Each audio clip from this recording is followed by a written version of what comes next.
तो प्रॉपर्टीज़ में physical properties पढ़नी है हमें, chemical properties, mechanical properties, electrical and thermal properties.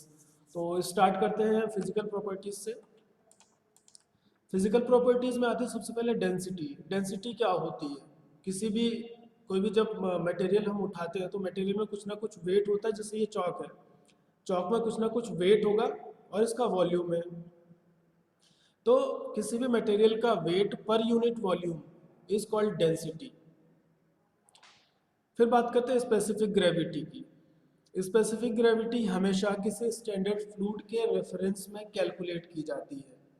Standard fluid में नॉर्मली हम वाटर लेते हैं। कभी कभार क्वेश्चन बनाने के लिए या क्वेश्चन में जब आता है तो आपको किसी दूसरे फ्लूइड के रेफरेंस में दे दिया जाता है स्पेसिफिक ग्रेविटी। फिर भी उसको फाइनली कंपेयर करना होता है वाटर से। तो उस वाटर के कंपैरिजन में इसकी कितनी डेंसिटी आ रही है, किसी मटेरियल की कितनी डेंसिटी आ रही है, वो स्पेसिफिक ग्रेविटी होती है। मान लीजिए कोई एक मटेरियल है जो पानी में डालने के बाद वो ऊपर ही तैर रहा है। इसका मतलब क्या है कि उसकी डेंसिटी वाटर की डेंसिटी से कम है। या नॉर्मली जब स्पेसिफिक ग्रेविटी हम कैलकुलेट करते हैं तो उस मटेरियल की डेंसिटी डिवाइड बाय वाटर की density is called specific gravity. State change temperatures क्या होते हैं? वो टेम्परेचर जिस पर मटेरियल अपना स्टेट चेंज करता है, लिक्विड से सॉलिड, फिर या सॉलिड से लिक्विड, फिर लिक्विड से जो वेपर बनता है, वो सारी चीज़ें। और एक चीज़ और ऐड कर दूँ, जब भी कोई भी मटेरियल अपना स्टेट चेंज करेगा उस केस में एक पर्टिकुलर टेम्परेचर पे ही फेज चेंज होता है। फेज मतलब सॉलिड से जब लिक्विड आ रहा है तो फेज चेंज किस में कर रहा है? सॉलिड से लिक्विड में कर रहा है। तो किसी पर्टिकुलर टेम्परेचर पे ही करेगा अगर वो प्योर मटेरियल है।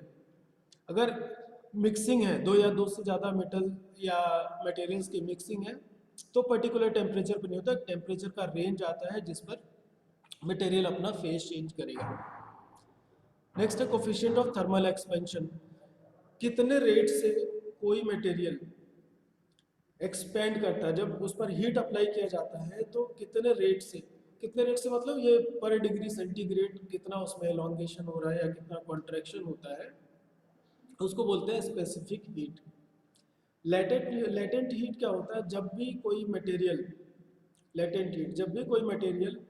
अपना फेस चेंज करेगा तो कुछ ना कुछ हीट चाहिए होगी उसको। या तो हीट छोड़ के चेंज करेगा या हीट ले करके फेस चेंज करता है। तो उसको क्या बोलते हैं हम? Latent heat. स्पेसिफिक हीट की बात करें तो स्पेसिफिक हीट क्या होता है? किसी 1 ग्राम मटेरियल का टेम्परेचर 1 डिग्री बढ़ाने के लिए, 1 ग्राम मटेरियल का टेम्परेचर 1 डिग्री बढ़ाने के लिए टोटल जितनी हीट चाहिए होगी उसको बोलते हैं स्पेसिफिक हीट। फ्लूइडिटी। कोई भी मटेरियल, जैसे नहीं अगर पानी है तो थोड़ा सा अगर टिल्ट कर दे, एक बर्तन को टिल्ट कर दे तो वो आराम से ऐसे बहना चालू कर देता है। तो फ्लूइडिटी क्या है कि कोई मटेरियल आराम से, उसके जो लेयर्स होते हैं मटेरियल, जब भी अगर हम लिक्विड की बात करें, फ्लूइड्स की बात करें, तो एक के बाद एक लेयर बाय लेयर वो आगे बढ़ते जाते हैं। तो फ्लूइडिटी क्या होती है कि कितने आसानी से मटेरियल फ्लो हो रहा है। वेल्डेबिलिटी, किसी मटेरियल को, वेल्डेबिलिटी वैसे मैकेनिकल प्रॉपर्टी है लेकिन फिजिकल में भी आ जाती है, कितने आसानी से हम वेल्ड कर सकते हैं।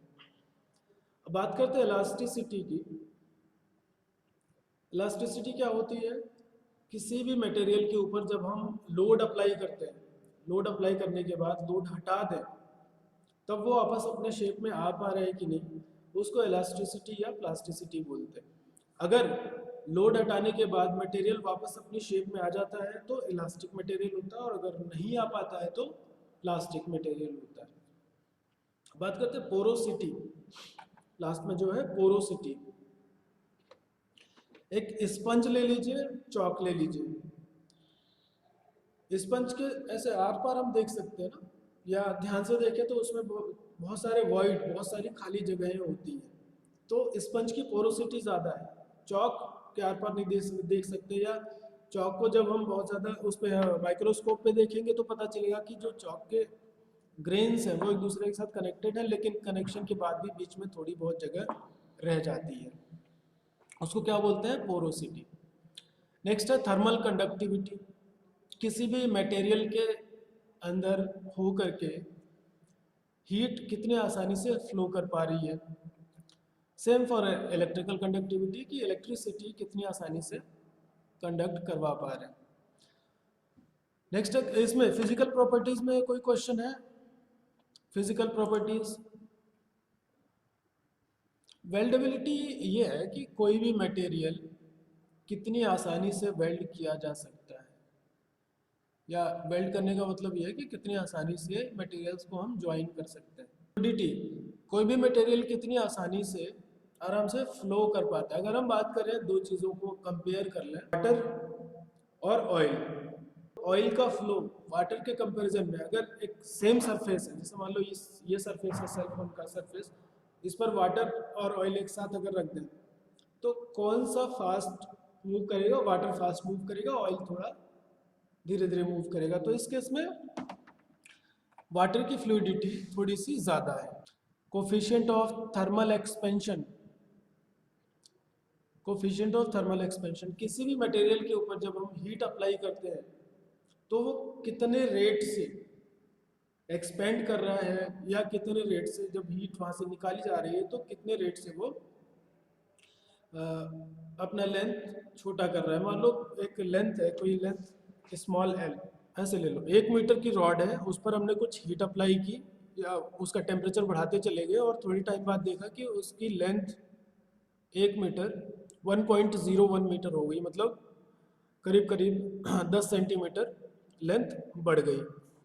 तो coefficient of thermal expansion total कितना बढ़ा, 10 सेंटीमीटर, और टोटल हीट कितना चेंज हुआ, मान लो 100 डिग्री सेंटीग्रेड, तो 10/100 0.1 सेंटीमीटर पर सेंटीग्रेड के हिसाब से चेंज हुआ, तो इसको बोलते हैं कोफिशिएंट ऑफ थर्मल एक्सपेंशन। कोई क्वेश्चन नहीं है, आगे बढ़ते हैं फिर। केमिकल प्रॉपर्टीज, केमिकल कॉम्पोजिशन, किसी भी मटेरियल का केमिकल कॉम्पोजिशन क्या है। सबसे बढ़िया एग्जांपल H2O, वाटर। तो वाटर के अंदर हाइड्रोजन और ऑक्सीजन होता है। तो या हम स्टील की बात करें तो स्टील में बेसिकली आयरन और कार्बन होते हैं। इसके अलावा स्टील की प्रॉपर्टी के हिसाब से या अलॉइंग के हिसाब से कौन कौन से मटेरियल उसमें मिलाए गए हैं, उन सबको क्या बोला जाता है, उसका केमिकल कॉम्पोजिशन बोला जाता है। एटॉमिक बॉन्डिंग, एटॉमिक बॉन्डिंग मतलब मटेरियल के अंदर जो एटम्स हैं उसके अंदर एटम्स के बीच में कैसी बॉन्डिंग है। कुछ आपने पढ़ा होगा केमिस्ट्री में, सिंगल बॉन्ड, डबल बॉन्ड, है ना, ऐसा ट्रिपल बॉन्ड करके, या कभी कभी हाइड्रोजन बॉन्डिंग भी करके पड़ी हुई है, तो उसी को बोलते हैं एटॉमिक बॉन्डिंग। नेक्स्ट है कोरोजन रेजिस्टेंस। कोरोजन होता क्यों है, ये होता है ऑक्सीडेशन की वजह से।